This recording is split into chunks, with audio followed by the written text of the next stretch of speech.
सारांश एकेडमी पर आप सभी का स्वागत है।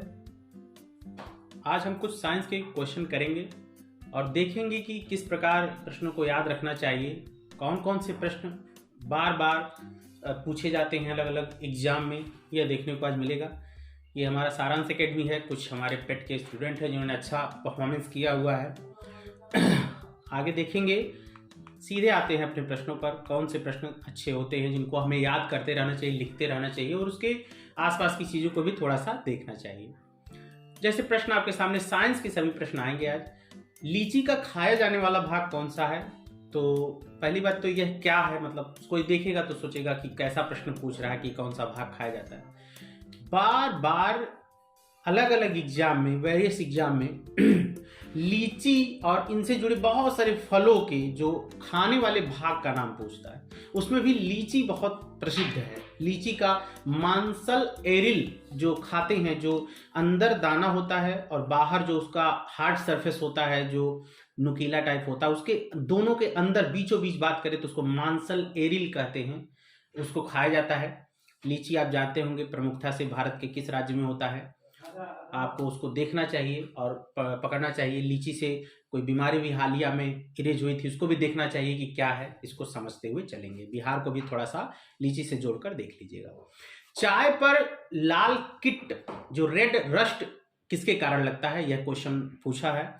अलग अलग प्रश्नों में, अलग अलग परीक्षाओं में बार बार जो फसल है उन पर बीमारी, कोई जीवाणु, कोई कवक, इनके द्वारा कुछ जो बीमारी पैदा होती है उससे बार बार प्रश्न आते हैं, किसके कारण होता है उनको पूछा। उसी में से कि चाय पर रेड रस्ट रोग है, पूछ रहा है हरी शैवाल के कारण ऐसा होता है, हरी शैवाल के कारण होता है। तारपीन का तेल, यह बार बार अलग अलग प्रश्नों में आया हुआ है कि चीड़ के वृक्ष से क्या प्राप्त होता है, तारपीन का तेल, तारपीन का तेल। डेंड्रोलॉजी के संबंध में किससे अध्ययन है, इसका बार बार अलग अलग जो अध्ययन पूछा जाता है बहुत सारे, उसमें से झाड़ियों और वृक्षों के अध्ययन को क्या कहते हैं, डेंड्रोलॉजी। वन संरक्षण अधिनियम आपको देखना होगा कब लाया गया। जो भी पढ़िए उससे जुड़े हुए विषय वस्तु को भी थोड़ा सा ध्यान देखने, करंट में कुछ हो रहा हो तो उसको ध्यान देखिए। जैसे वन है, वृक्ष है, तो क्या अभी वन रिपोर्ट आ गया कि नहीं जो 2 साल पे जारी होता है, इन सबको देखते हैं। कहाँ सबसे ज्यादा वन है, प्रतिशतता में कहाँ है, इसको थोड़ा सा गौर करते रहते हैं। 15वां प्रश्न है, लौंग में पाया जाने वाला सारभूत तेल कौन सा है? यह भी प्रश्न पीसीएस स्तर तक के प्रश्नों में से शामिल होता है कि लौंग में क्या, कौन सा तेल पाया जाता है। तो यूजिनॉल नमक तेल जो है वहां पाया जाता है उसमें, लौंग में यूजिनॉल। इसको सीधे लौंग और यूजिनॉल इस तरह लिखते जाते हैं नोट्स पे, और रिवीजन 2 बार करेंगे तो आपको क्लियर चीजें हो जाएंगी। किसी वृक्ष की आयु का निर्धारण किसके आधार पर किया जाता है? तो ये भी प्रश्न कई अलग अलग एग्जाम में ग्रुप सी और ग्रुप डी में आया हुआ है। तो वलय, जो विकास वलय है, वृक्षों की वलय गिनकर हम उसको देखते हैं, तो विकास वलय को देखकर आयु निर्धारण किया जाता है। चाय में लाल रस्ट रोग, देखिए ऊपर भी हमने एक रोग के बारे में पढ़ा कि रेड रस्ट, तो यहां पर भी वही है, लेकिन चाय पर लाल रस्ट, तो देखिए दोनों क्वेश्चन वही है, हरे शैवाल, और दोनों एक ही क्वेश्चन है, उसको ध्यान देंगे। चलिए नेक्स्ट क्वेश्चन पे चलते हैं। शरीर में रक्त बैंक का कौन सा अंग करता है? शरीर जो है, शरीर में रक्त बैंक का काम, रक्त बैंक। तो बैंक का मतलब आप तो समझ ही रहे हैं कि कहां पर बनता है। तिल्ली जो स्प्लिन होता है उसमें हम देखते हैं कि रक्त बैंक का काम करता है, वहां इकट्ठा होता है, उसको देखेंगे कि रक्त बैंक तिल्ली, इसको ध्यान देखेंगे, स्प्लिन को ध्यान देखेंगे। मेंडल का नियम जिसको कहते हो किससे संबंधित है, बहुत बारे प्रश्न आया हुआ, आनुवांशिकता से संबंधित है मेंडल का नियम। मनुष्य के शरीर की सबसे छोटी ग्रंथि कौन सी है? सबसे बड़ी ग्रंथि, सबसे छोटी ग्रंथि, इसको थोड़ा सा ध्यान देने के योग्य है, और साइंस में बार बार प्रश्न आता है। प्यूटिट्री, यह पीयूषिका ग्रंथि जो होती है, प्यूटेटरी ग्रंथि जो होती है, यह होती है सबसे छोटी ग्रंथि। इसे बार बार प्रश्न आया हुआ है, इसको ध्यान देके, सबसे छोटी ग्रंथि। कौन सा विटामिन हमारे शरीर में अधिक तीव्रता से बनता है? आप जानते हैं सूर्य के प्रकाश से जो विटामिन डी की बात है, विटामिन डी हमारे शरीर में सबसे तीव्रता से बनता है। मनुष्य की आंखों में किसी वस्तु का प्रतिबिंब किस भाग पर पड़ता है? तो अगर यह प्रश्न है, आंखों से संबंधित बहुत सारे प्रश्न, आंखों से संबंधित बीमारी का प्रश्न, आंखों का जो कितना दूर तक अधिकतम हम दृष्टि से देख सकते हैं उसका भी प्रश्न पूछता है। और तो ये रेटिना, क्या आंखों में ऐसा कौन सा भाग है जो दान दिया जाता है, उसका भी प्रश्न आता है। तो ये सब देखते रहेंगे। यहाँ प्रश्न पूछ रहा है कि मनुष्य की आंखों में किसी वस्तु का प्रतिबिंब किस भाग पर पड़ता है? तो रेटिना, किस पे पड़ता है? रेटिना पर वह भाग वह पड़ता है, वह वस्तु का प्रतिबिंब। मानव रक्त का लाल रंग किस कारण होता है, ये भी देखेंगे, ये भी कई बार प्रश्न आया हुआ कि हीमोग्लोबिन के कारण रक्त लाल होता है। ऑक्सीजन का परिवहन, आप ये सब भी थोड़ा सा पढ़ेंगे। मानव रक्त की अगर कोई बीमारी है, कोई डिजीज है, तो उसको भी थोड़ा सा ध्यान रखेंगे। विज्ञान में डिजीज का बहुत है, देखना पड़ता है, अलग अलग समय डिजीज से प्रश्न आते रहते हैं।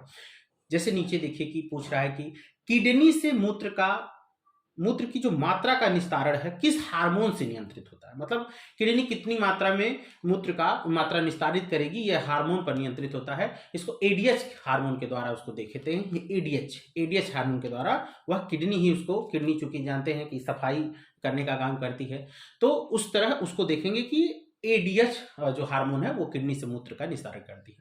मनुष्य में पाचन क्रिया कहाँ से प्रारंभ होती है, तो बहुत बेसिक सा क्वेश्चन है, लेकिन प्रायः यूपी टेट और आप सुपर टेट या ऐसे किसी एग्जाम में इसको देखने को आपको मिल सकता है, शिक्षक भर्ती परीक्षाओं में देखने को मिलता है।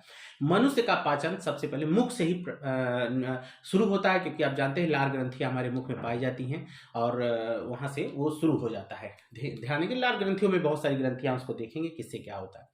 सजीव एवं निर्जीव के बीच की कड़ी को क्या किस नाम से जानते हैं कि सजीव, मतलब सजीव भी है निर्जीव भी है, दोनों के बीच की कड़ी किसको कहते हैं, वायरस को कहते हैं। यह क्वेश्चन पीसीएस स्तर तक का प्रश्न आता है इस तरह का कि सजीव और निर्जीव के बीच वायरस, मतलब बीच में दोनों, आधा उसे सजीव मानते हैं, आधा निर्जीव मानते हैं, और वायरस कहा जाता है। अभी हम कोविड वायरस से परेशान रहे, देखिए पूरा भारत, पूरा दुनिया परेशान रहा, इसको समझने की कोशिश करेंगे। आगे देखेंगे कि कौन सा प्रश्न उठता है। जीव द्रव्य में सबसे अधिक मात्रा किस कार्बनिक पदार्थ की होती है। जीव द्रव्य में सबसे अधिक मात्रा किसकी होती है, कार्बनिक पदार्थ की, प्रोटीन की सबसे अधिक होती है, ध्यान देंगे। एड्रेनालिन हार्मोन किसके द्वारा स्रावित होता है, यह है मेडुला से होता है, इसको ध्यान देंगे। एड्रेनालिन, इसे लड़ो और उड़ो हार्मोन भी कहते हैं, इसे एक बार आप लोग ध्यान से लिख लेंगे इसको कि एड्रेनल मतलब लड़ो और उड़ो। यह अकस्मात जो है, जब कठिन परिस्थिति आती है तो हमारे शरीर से यह हार्मोन स्रावित होता है, मेडुला से स्रावित होता है, और लड़ो और उड़ो इसे हार्मोन भी कहते हैं। कौन सा विटामिन हमारे शरीर से अत्यधिक, अभी हमने पढ़ा पीछे, अत्यधिक तीव्रता से बनता है, तो विटामिन डी बनता है। ठीक, क्वेश्चन को दोहराते रहेंगे, उससे बहुत बेनिफिट है। आपको लगता होगा कि याद कैसे होगा, तो दोहराओ, उसका सिर्फ एक है कि आप बार बार उसे दोहराइए। लैक्टालिब्यूमिन, यह क्या है, यह माँ के दूध में पाए जाने वाला प्रोटीन है। तो आप देखिए, जो दुग्ध ग्रंथियां होती हैं उसको बार बार पूछता है, माँ के दूध में जो है कौन सा पदार्थ नहीं पाया जाता, जैसे लौह तत्व नहीं पाया जाता, कि विटामिन सी जो नहीं पाया जाता, ये सब पूछता है, तो उसको भी ध्यान देंगे आप लोग। और यहाँ पूछ रहा है कि लैक्टालिब्यूमिन क्या है, तो ये माँ के दूध में पाया जाने वाला क्या है, प्रोटीन है। मानव की जो लाल, जो व्हाइट ब्लड सेल होते हैं, आप जानते हैं कि व्हाइट होता है, रेड होता है, तो दोनों में रेड जो लाल रुधिर कणिकाएं की आयु पूछ रहा है कितना दिन होता है, एकदम कितना दिन होता है, 120 दिन होता है। जो रेड जो आपकी जो है व्हाइट रेड सेल होता है उसका कितना होता है, 120 दिन होता है। आप उसको न्यूनतम अधिकतम को देखकर उसको तैयार करेंगे। एंसेफेलाइटिस का विषाणु किसमें पाया जाता है, तो ये क्यूलेक्स मच्छर होते हैं जिसमें एंसेफेलाइटिस का विषाणु पाया जाता है। पहले बात ये विषाणु है, ठीक है, इसको ध्यान देंगे। और एंसेफेलाइटिस का विषाणु, यह क्यूलेक्स मच्छर, अलग अलग आप जानते हैं, टाइग्रस मच्छर अलग होता है, डेंगू फैलाने वाले, तो उसको ध्यान देंगे। और जब भी ये सब प्रश्न आए तो उसे फोकस रखना है कि कहाँ से प्रश्न पूछा, क्या उसके इर्द गिर्द के प्रश्न बन सकते हैं, उस पर थोड़ा सा फोकस करेंगे। मानव में तापमान का नियंत्रण कौन सी ग्रंथि करती है, यह भी ऑब्वियस प्रश्न है, बहुत बार पूछा हुआ सवाल।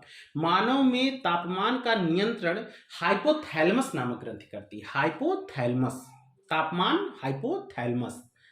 का नियंत्रण हाइपोथैलेमस। कहते हैं तापमान बढ़ गई बा कि हाइपर हो गई बाटे, तो उस तरह ध्यान देंगे कि तापमान का नियंत्रण, तो हाइपोथैलेमस। देखिए, जब चीजों को याद करिए तो जोड़ लीजिए, किसी चीज से जोड़िए उसको। अगर आप प्रीवियस किसी नॉलेज से जोड़ते हैं तो चीज जल्दी याद हो जाती है। यह गारंटी है, यह रिसर्च है कि जब भी आप प्रीवियस से कोई चीज जोड़ के देखते हैं और उससे याद करने की कोशिश करते हैं तो वो चीज जल्दी याद होती है, वो आपको जल्दी समझ में आ जाता है। तो तापमान का नियंत्रण हाइपोथैलेमस ग्रंथि से होती है।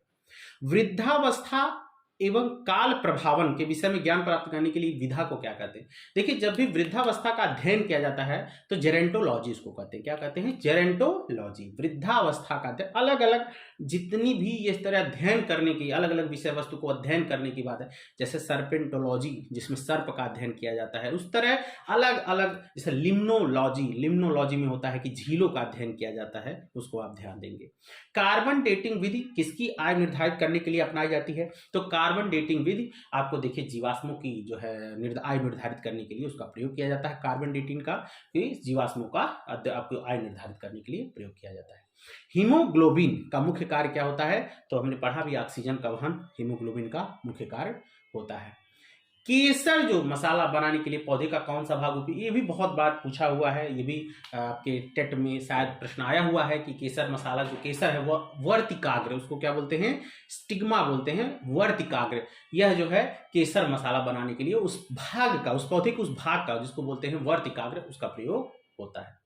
पौधा नाइट्रोजन का उपयोग किस रूप में करता है? ये देखिए शायद 2016 या 17 का बात है, 2016-17 के पीसीएस में क्वेश्चन आया था कि पौधा नाइट्रोजन का उपयोग किस रूप में करता है? तो नाइट्रेट के रूप में करता है।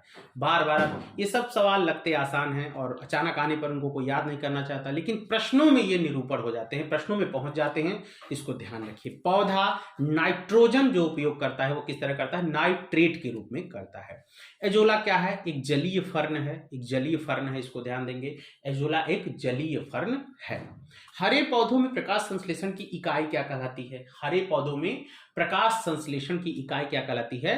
क्वांटासोम। क्या कहती है? क्वांटासोम कहलाती है। हरे पौधों में प्रकाश संश्लेषण क्वांटासोम कहलाती है।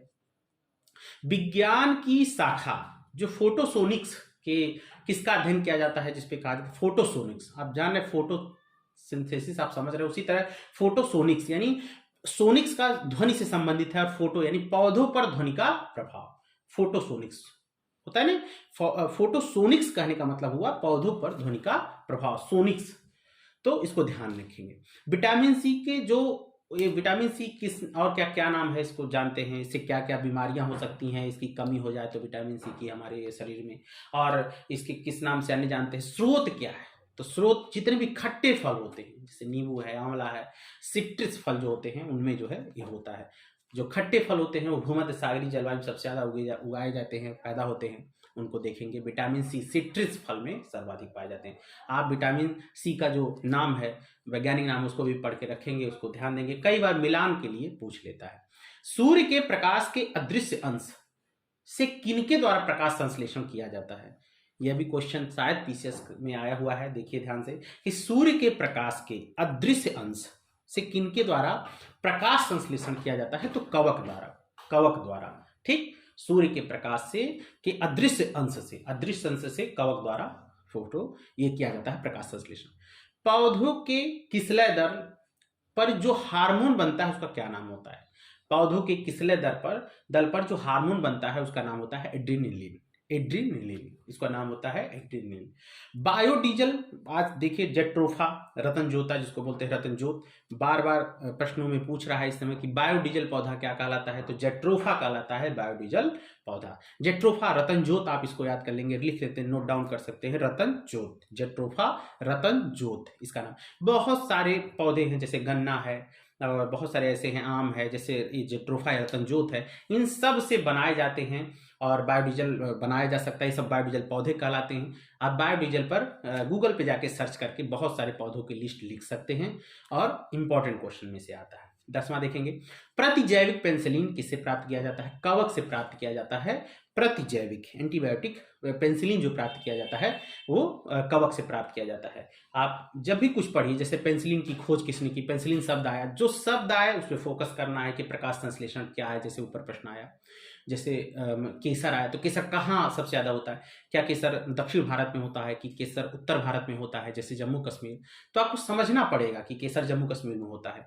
अगर यह सब आपको बार बार दिमाग जा रहा है उस पर, तो आप समझिए सक्रिय पढ़ाई कर रहे हैं, अन्यथा चीजों को केवल आप अगर रटेंगे तो नहीं समझ में आएगा। थोड़ा सा रटने के साथ उसके इर्द गिर्द समझने का अर्थ होता है कि उस प्रश्न के, उस शब्द के इर्द गिर्द जो भी संभावना है उसको भी आप तलाशेंगे, उस पर आप एक बार कोशिश करके देखेंगे।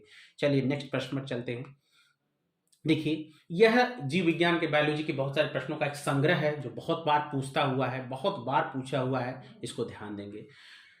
इसमें से आपको बहुत सारी बातें पता होंगी, कुछ नहीं पता होंगी, उसको हम लोग यहाँ बार बार रिपीट करेंगे। जार्विक सेवन क्या है? जार्विक सेवन, यह पीसीएस के एक क्वेश्चन है जो आया हुआ था एक बार पर।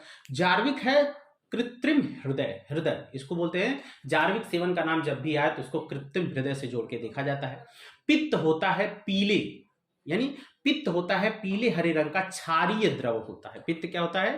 पीले हरे रंग का क्षारीय द्रव होता है।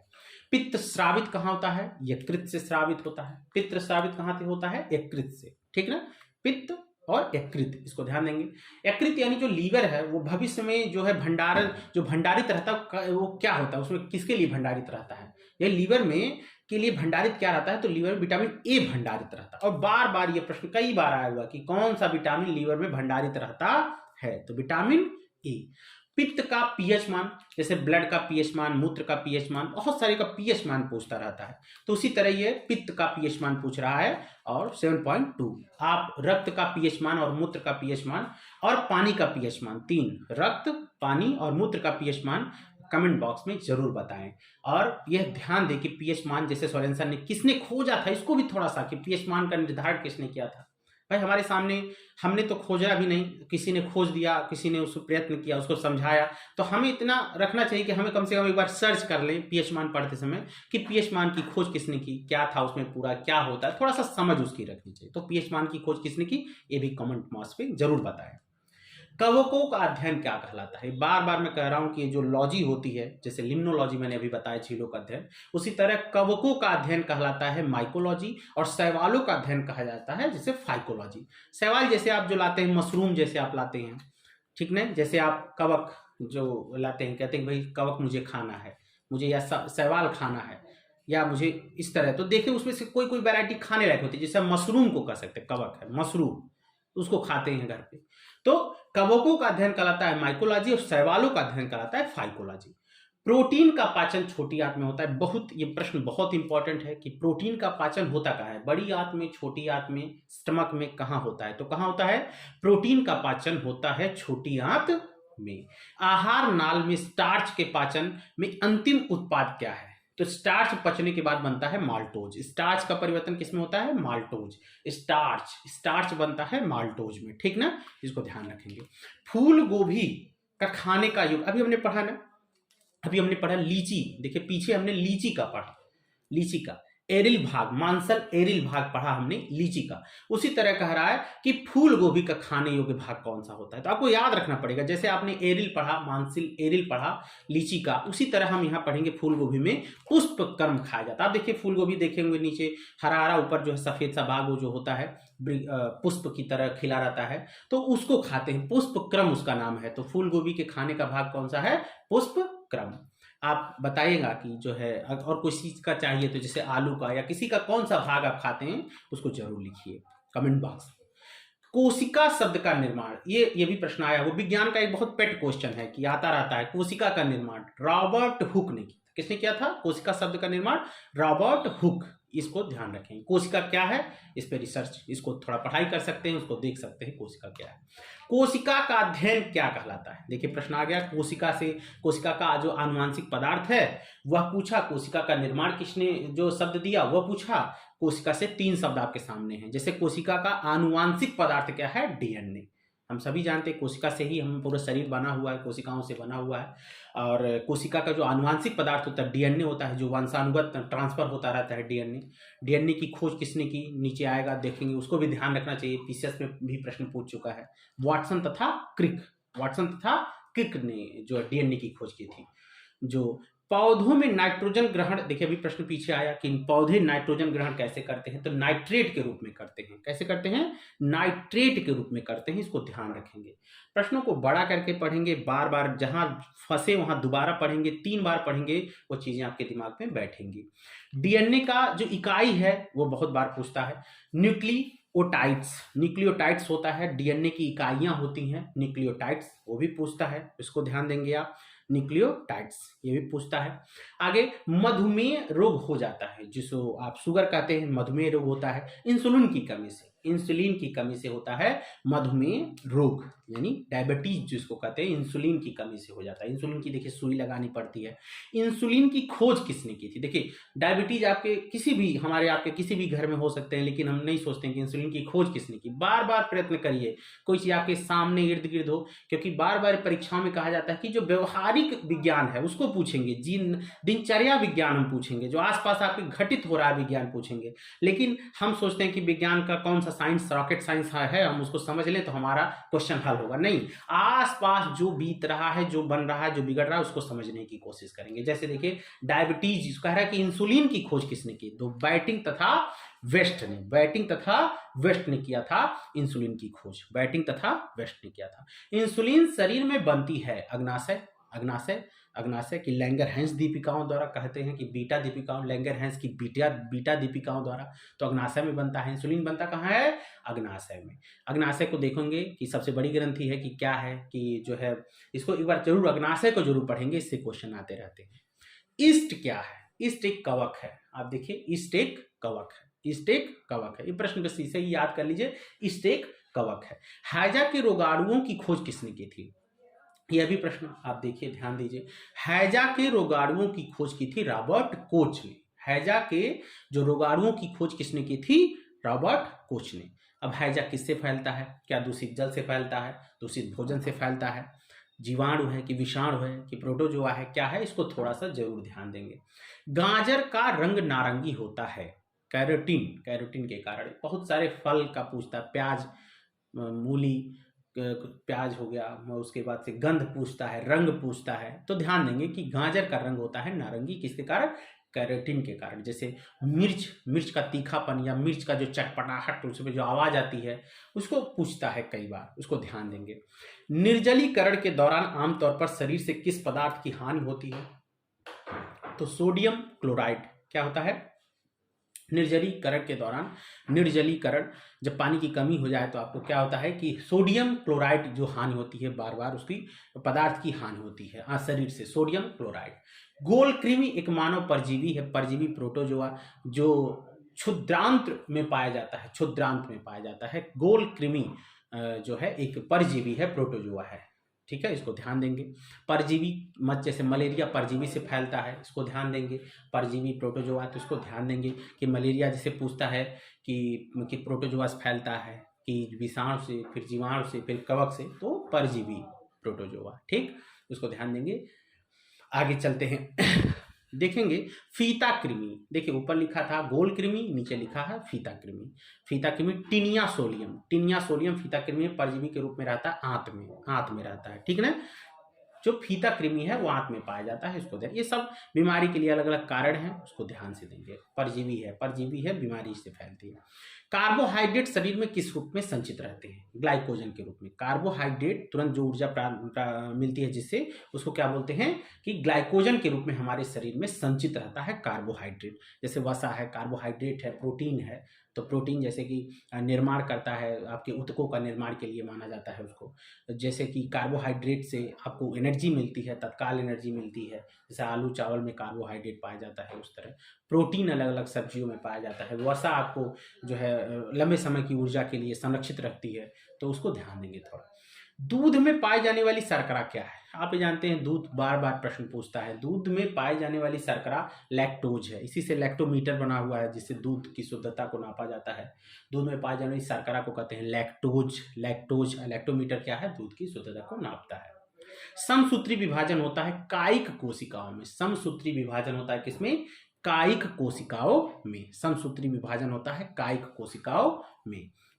हम नीचे आ गए हैं, इधर ध्यान देंगे, नीचे आ गए हैं। समसूत्री विभाजन हमने पढ़ लिया। फिर मानव नेत्र का कार्य रहता है, ये देखिए लिखा हुआ है, मानव नेत्र का कार्य रहता है उत्तल लेंस की तरह। मानव नेत्र कैसा व्यवहार करता है? उत्तल लेंस की तरह। तो देखेंगे उत्तल लेंस किसको कहते हैं, अवतल लेंस किसको कहते हैं। जैसे अगर दूर दृष्टि दोष हो जाए तब उत्तल लेंस का प्रयोग करते हैं, दूर दृष्टि दोष, और अगर निकट दृष्टि दोष हो जाए तो अवतल का प्रयोग करते हैं। अवतल जैसे दूर में ऊ छिपा हुआ है, दूर, उत्तल लेंस की तरह प्रयोग करते हैं। ठीक, तो मानव व्यवहार भी दूर दृष्टि की तरह, अगर इसको ध्यान रखना तो मानव नेत्र कार्य करता है उत्तल लेंस की तरह। अब प्रकाश की चाल सर्वाधिक होती है, ये बार बहुत बार पूछ चुका है। प्रकाश की चाल सर्वाधिक होती है निर्वात में, प्रकाश की चाल सर्वाधिक होती है निर्वात में। गुणसूत्र, क्रोमोसोम की खोज किसने की थी? वाल्डेयर ने की थी। क्रोमोसोम की खोज किसने की थी? वाल्डेयर ने की थी। क्रोमोसोम की खोज किसने की थी? वाल्डेयर ने की थी। यह विज्ञान के बहुत सारे प्रश्न हैं जिसको आप बार बार रिपीट करके याद कर सकते हैं। सारांश एकेडमी पे विगत 15 दिन से अलग अलग टॉपिक पर लाइव क्लास और रिकॉर्डेड क्लास जारी है। कुछ सुधार की आवश्यकता है जो निश्चित रूप को आपको देखने में आगे मिलेगा कि उस पर सुधार किया जा रहा है। कंटेंट केवल प्रश्न पर आधारित होंगे, जो आ रहे हों, जो बार बार आने की संभावना रखते हों, उन्हीं पर होगा। इसलिए जुड़े रहें, इसको शेयर करें, सब्सक्राइब करें, और आगे निश्चित रूप से लाइव क्लास और रिकॉर्डेड क्लास से आपको मदद मिलेगी और कंटेंट के मामले में सुधार किया जाएगा। और हमारी फैकल्टी, सारांश एकेडमी की फैकल्टी आपको धीरे धीरे अलग अलग टॉपिक जैसे रीजनिंग हुआ, मैथ हुआ, लाइव क्लास के थ्रू आपको मिलेगा। हिंदी हुआ, पेट के लिए हुआ, एसएससी जीडी के लिए हुआ, अग्निवीरों के लिए अब कल से शुरू हो रहा है हमारे यहाँ, उसको हम लोग करेंगे, लाइव करेंगे। अग्निवीरों का नया, चूंकि जान ही रहे हैं, अग्निवीर में परीक्षाएं अब आयोजित होंगी, फिर आपको दौड़ में शामिल होना होगा, तो उसको थोड़ा सा देखेंगे कैसे अग्निवीर के लिए और पेट के लिए, और ग्रुप डी और सी, ग्रुप सी और डी के लिए कैसे हम प्रयास कर सकते हैं। खासकर राज्य स्तरीय परीक्षाओं के लिए यह सारांश एकेडमी प्रयास कर रहा है कि जो राज्य स्तरीय परीक्षाएं हैं उसमें अच्छा प्रयास करें हमारे छात्र। धन्यवाद।